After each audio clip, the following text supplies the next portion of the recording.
as you know, of 175 miles per hour. And unfortunately, about 30 miles or so from the Turks and the Caicos. As the storm gets closer, we're expecting a huge impact there.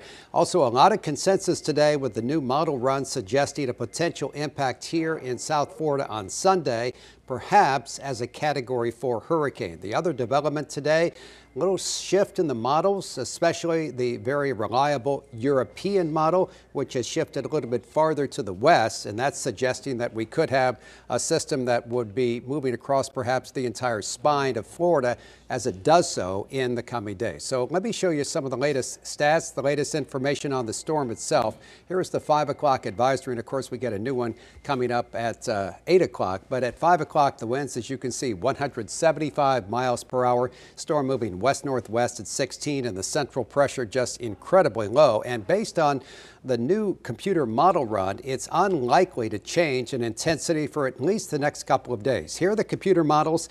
You can see as we head toward Friday, Saturday, and Sunday, Category 5, maybe Category 4. Now you see the big drop off on the right side of that graph because that is the projected landfall as we head towards Sunday. The landfall of the storm may be very close to South Florida. Here's the new forecast track that's just in from the National Hurricane Center. Again, over the Turks and the Caicos tonight, then into the southeastern Bahamas as we head toward Friday morning. After that, and again, this goes to the track from the European model, we have a turn to the north and look a little bit farther west with that landfall. You can see the landfall there right across Miami-Dade, western Broward County. This would be Sunday right around 3 o'clock, 2 o'clock, winds 130 miles per hour, a Category 4 storm. After that, look at that, right up the center of the state across Lake Okeechobee. And on this track, that would be the worst possible track for us other than right on top of us, because this would be the right front quadrant of the storm, which of course is the strongest aspect of the storm. After that, over Jacksonville, and then finally moving, as you can see, in parts of Georgia, and finally the southeastern part of the United States. So based on that track, what kind of impact can we expect in the Palm Beaches, the Treasure Coast? Here's Chris with more on that. All right, thanks, Mike. Again, this is a big time storm. Again, we're talking about the size of it, over 400 miles. You can see it right here. Just a big storm. The center right here continues to churn over very warm waters as we go again through the next few days, and really will start to hold on to its intensity. It will become a Category 4 hurricane again moving forward.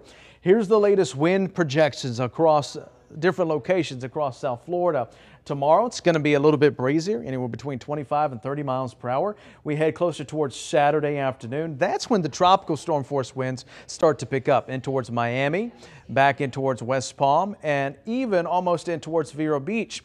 Then watch the winds really start to ramp up by Sunday afternoon. We've got hurricane force into downtown West Palm, in towards Miami, places like Boca, in towards Martin County, almost in towards Vero Beach. Again, this is Sunday afternoon when these hurricane force winds are howling across the area.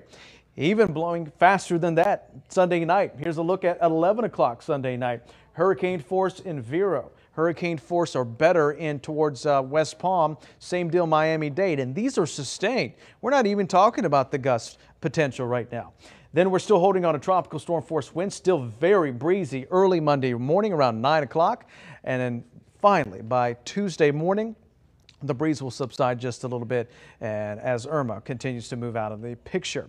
Anywhere between, I think, 5, maybe 10 inches of rain over the next several days here across South Florida. Okeechobee, about 6 inches, higher amounts, especially down towards the center near Boca Raton. And yes, we are looking at extreme power outages again, anywhere in the red shaded area from Lake Okeechobee, Palm Beach County, Martin, St. Lucie, up towards Vero Beach, right along I-95 down towards Miami-Dade. Again, you can see an extreme, severe chances for power outages as we go forward through time.